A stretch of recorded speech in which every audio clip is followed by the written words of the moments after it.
నేడు మనిషి జీవితాన్ని మనం ఆలోచిస్తే, మనిషి అంటే అదేదో జంతువు అనుకుంటారు, మనమే.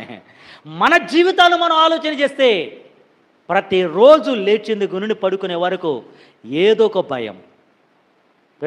పిల్లలు చదువు అంటే భయం, చదువు అయిపోయిన వారి జాబ్ అంటే భయం, భవిష్యత్ అంటే భయం, రోగాన్ని బట్టి భయం, ఆర్థిక ఇబ్బందులను బట్టి భయం, వివాహం అవట్లేదని భయం, అయితే కుటుంబం సరిగా లేదని భయం, పిల్లలను బట్టి భయం, భవిష్యత్తును బట్టి భయం, పసుపు కనపడితే భయం, మిరపకాయలు కనపడితే భయం, నిమ్మకాయలు కనపడితే భయం, ఎరుపు కనపడితే భయం, పిల్లి కనపడితే భయం, బల్లి కనపడితే భయం, చివరికి మరణం కనపడితే, అంటే కనపడదులేండి, మరణం వస్తే ఆ మాట ఎత్తితే భయం.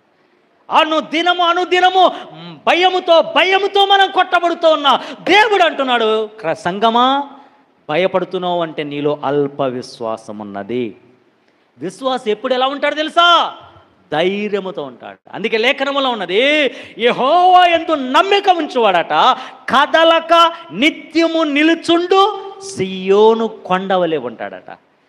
సియోను కొండ ఎలాంటిదో తెలుసా? హోరు గాలి వచ్చినా భయపడదట, నువ్వు నన్ను ఏం చేస్తావు అన్నట్టుగా స్థిరంగా ఉంటుందట. భయంకరమైన ప్రళయం వచ్చినా కలవరపడదట. ఎందుకంటే నువ్వేం చేస్తావు? నేను నన్ను సృష్టించిన దేవుని యందు విశ్వాసం ఉంచా అని ధైర్యంతో నిలబడిపోద్దట.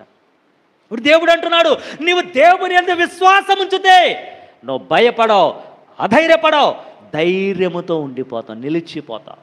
ఎన్ని ప్రళయాలు వచ్చినా, ఎన్ని తుఫాన్లు వచ్చినా, ఎన్ని గాఢాంధకారాలు వచ్చినా నీతిమంతులు సింహము వలె ధైర్యముగా ఉంటారు.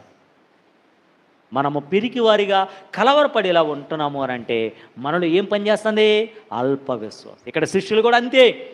యేసును ఎక్కించుకుని దోణిలో గలిలయ సముద్రం మీద రాత్రివేళ ప్రయాణం చేస్తున్నారట. ఆ రాత్రివేళ యేసే నిద్ర వచ్చి అలా పడుకుంటే శిష్యులు మెలకుగా ఓడను నడిపిస్తూ ఉంటే దోణెను ప్రకృతిలో మార్పులు వచ్చేసాయి. ఇప్పుడు శిష్యులు ఏం చేశారో తెలుసా? తుఫానును చూచి భయం, చీకటిని చూచి భయం, హోరు గాళ్ళు చూచి భయం, అలలను చూచి భయం, గాఢాంధకారాన్ని చూచి భయం. అలా భయపడుతున్న శిష్యులను చూచి యేసే అంటాడు, అల్ప విశ్వాసులారా, అరే మీ పక్కనే నేను ఉన్నా కదా, నా వాక్కు ఉన్నది కదా, నా వాగ్దానం ఉన్నది కదా, నా శక్తి మీరు ఎరుగుదురు కదా, మరి ఎందుకు భయపడుచున్నారు?